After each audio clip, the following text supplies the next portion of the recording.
ভয়াবহ আগুনে পুড়ল দেশের সবচেয়ে নিরাপদ ও গুরুত্বপূর্ণ স্থাপনা সচিবালয়। মধ্যরাতে সচিবালয় ৭ নম্বর ভবনে লাগা আগুন প্রায় ৬ ঘন্টার চেষ্টায় নিয়ন্ত্রণে এসেছে।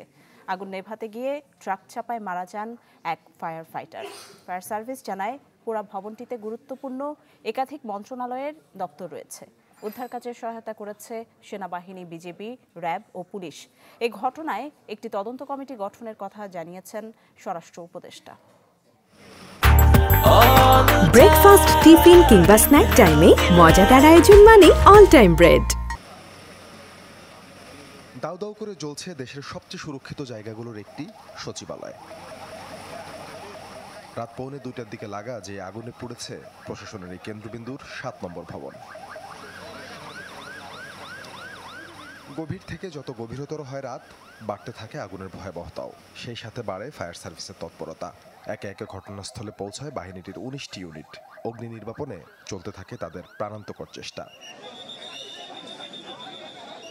একটা সময় আগুন নেভানোর কাজে রাস্তা পার হতে গিয়ে ট্রাকের ধাক্কায় নিহত হন ফায়ার ফাইটার সোহানুজ্জামান নয়ন, আর আহত হন বাহিনীর আরও এক সদস্য। রাত পেরিয়ে ভোর হয়, তবুও নেভে না আগুন। ঘটনাস্থলে এসে পৌঁছান ফায়ার সার্ভিসের মহাপরিচালক ও স্বরাষ্ট্র উপদেষ্টা।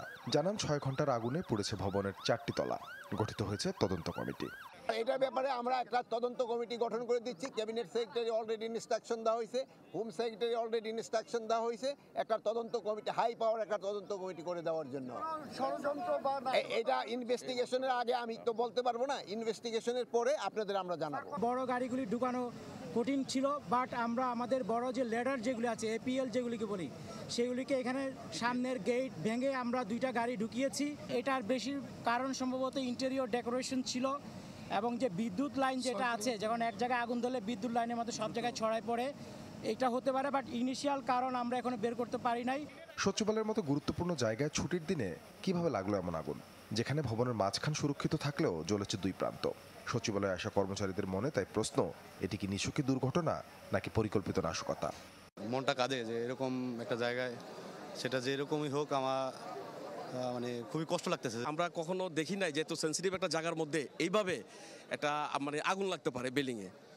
তো এটা আমরা সবাই এটা সুষ্ঠু একটা চাই, একটা তদন্ত চাই যে কিভাবে কি হলো। এটা একটু সন্দেহজনক মনে হচ্ছে, যেহেতু আগুনটা আমরা জানি যে এক জায়গায় লাগলে এটা আস্তে আস্তে পুড়তে হবে, কিন্তু এখানে কিছু আগুন, এখানে কিছু পোড়া দেখা যাচ্ছে, তো বিষয়টা একটু সন্দেহজনক।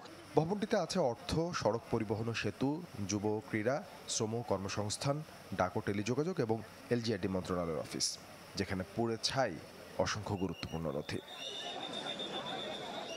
সাদবিন শফিক, চ্যানেল 24, ঢাকা।